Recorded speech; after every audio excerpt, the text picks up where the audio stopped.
Ms. Auerbach, welcome and thanks very much for your time.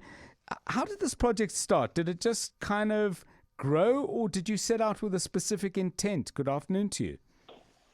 Thanks very much, John. It's nice to be on the show. The project actually started just before I was working at Northwest. I got hired at the university during the lockdown, and I just started collecting these stories because I have a kind of long-standing personal interest in how we reflect on moments of crisis, and had done a lot of work in that domain before. And when I got employed by the university, we were in this really interesting moment of rethinking how we taught and how we assessed our students, and so we built it into this much bigger project. And it's actually already out as a book. It came out a couple of weeks ago now, so people can get hold of it. And right. It's been an incredibly beautiful project to work on.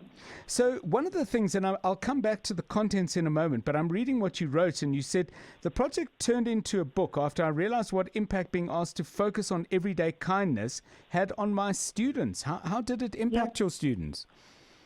So it's fascinating. Normally course evaluations are a dry area of reading for academics, but in this case, these students were writing about how they had never considered partly the everyday in South Africa, and for many of them, being compelled to look for good was something that really interrupted the social media channels that they were on. Yes. And so we did a lot of kind of scaffolding, teaching about informed consent and how you tell stories. There was a whole academic part to it. Right. But one student said he didn't want to immigrate anymore.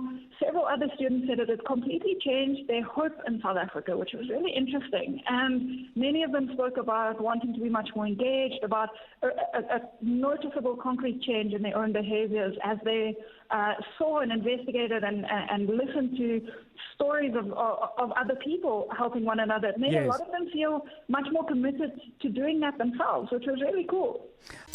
News. Experts. Analysis. Where things stand. What you need to know.